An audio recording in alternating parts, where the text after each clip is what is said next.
Mason is I want to make sure I say this. You know what? Introduce yourself, Mason. What are your credentials? Because I don't want to bust them up for you. No, absolutely. So I'm a doctor of physical therapy. I hate throwing that around. Honestly, it feels pretentious, but yeah, I work a lot with a lot of athletes, a lot of everyday people too, and throw my my hat in the ring when things come up. Did a podcast last year talking about Justin's AC shoulder separation. Talked about David Montgomery's various injuries, things like that.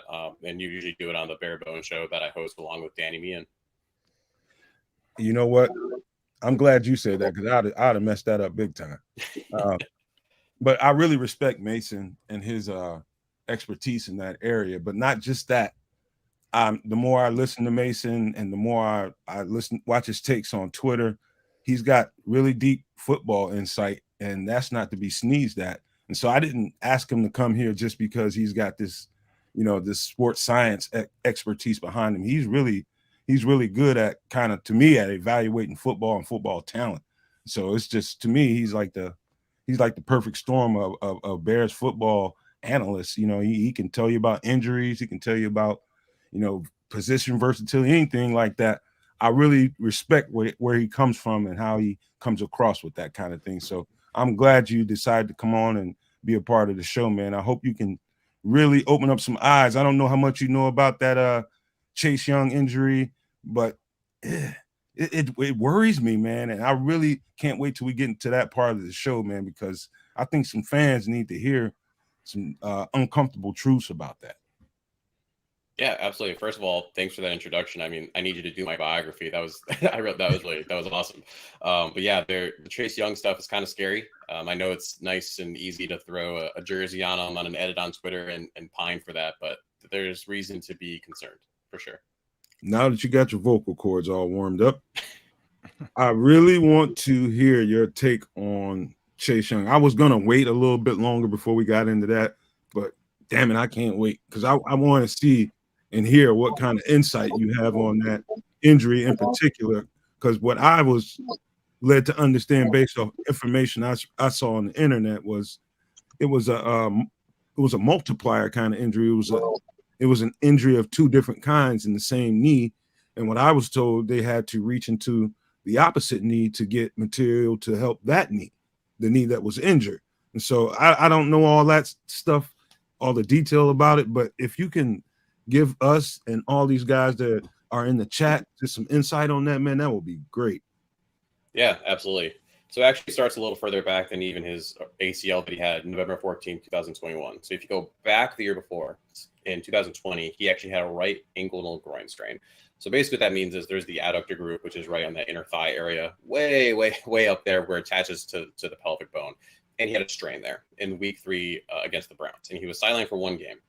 But when you have something like that, you have to ask, okay, why did it happen in the first place? And then what does it do later? And when you have it to that area, it's really going to create a lot of compensation. And you can see that it literally a year later, almost to the month, you end up having this right ACL tear, grade 3. So it's a partial tear. It was hanging on by a couple threads, not completely torn, but you still really should repair that if you want to play professional football. In addition to that, he also had a patellar tendon rupture. That tendon is the one that connects your kneecap down to the lower leg bone. Jesus. So it was rough. You rarely see that because the mechanism of injury that you get and basically how it happens for an ACL is very different than how you get a patellar tendon rupture. That's a rare case. You do not see that very often. And that creates a couple problems. One being, as Nomad just alluded to, if you're going to do a reconstruction, you can take it from a couple different areas. Usually it's the same side patellar tendon, the same side hamstring, or you can get cadaver basically from a dead person. Get a graft from there. That's not the best one. You don't usually do that unless you're old and you don't want to have to worry about it. Right. But when you have to take a patellar tendon from the opposite knee because he injured the one on the same side, now it's almost kind of this weird, like, yes, it's a part of you, but it's not a part of the same side. And so now you're actually creating an issue because you still have to heal from the side you're taking it from. So not only does he have to recover from this ACL, and you have to recover from the patellar tendon, but you also have to have the left side heal on top of that. When you also layer on the fact that for a patellar tendon, a lot of times you're wearing a brace for as long as 8 weeks, about 2 months. So that's going to reduce how quickly you're coming back from the ACL.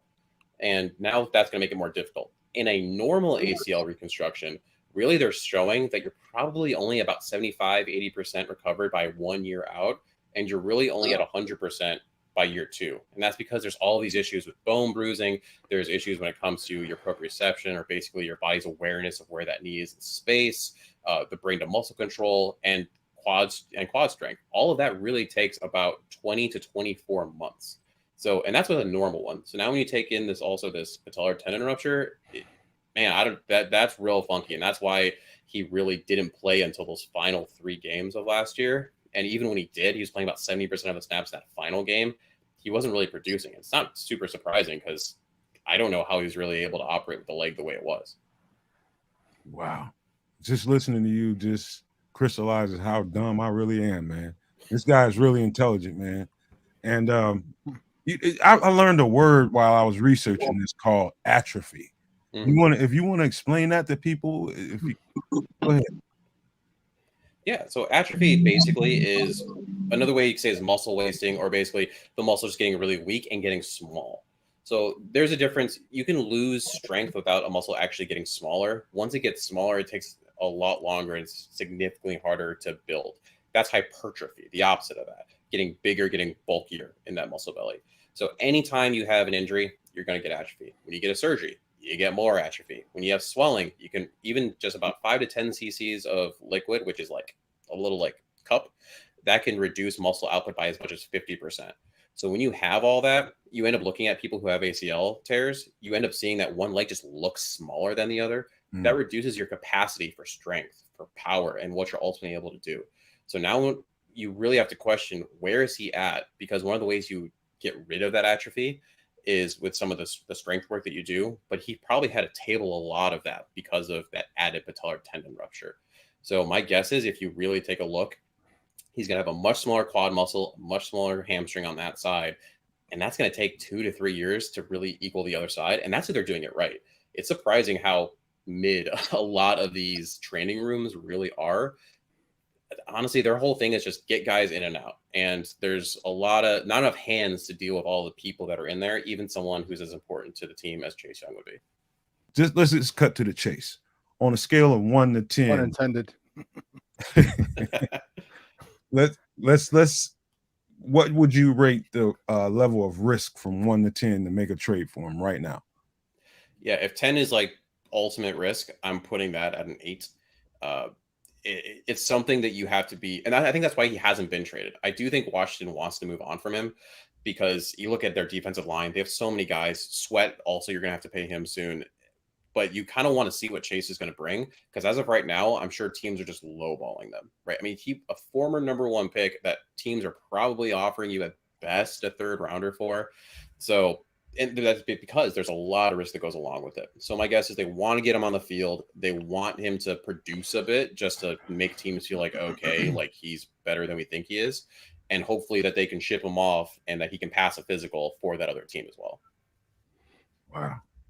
Let me stop talking. You guys got anything you want to talk to Mason about? You want to ask him about that injury and that risk with Chase Young? Because I know a lot of people, I really like Chase Young, but I feel really froggy about that situation, and I'm not surprised they haven't made a move to pounce on him. But if you guys got anything for him, shoot. Yeah, I guess I got Mason. I guess my question is, when you guys talk about taking muscle, or is it ligaments from one side of the knee to the other?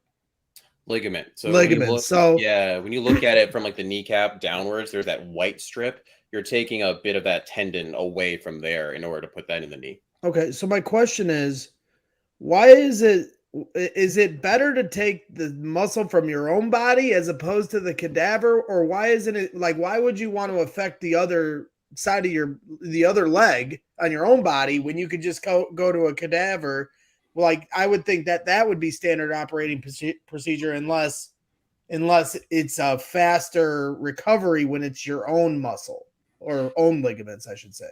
Good question. So the recovery is a little tougher when you take it from yourself, whether it's hamstring, whether it's the tendon, but it's more likely to stick because it is yourself. Antibodies, all that stuff are less likely to attack it. It's going to be more likely to mature, and it's really just stronger. It has a less likelihood to re-tear it than you take it from a cadaver. Okay.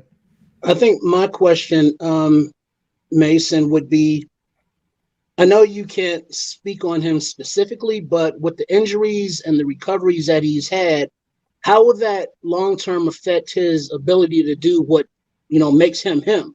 The bend and the flexibility and the speed and the strength and all that.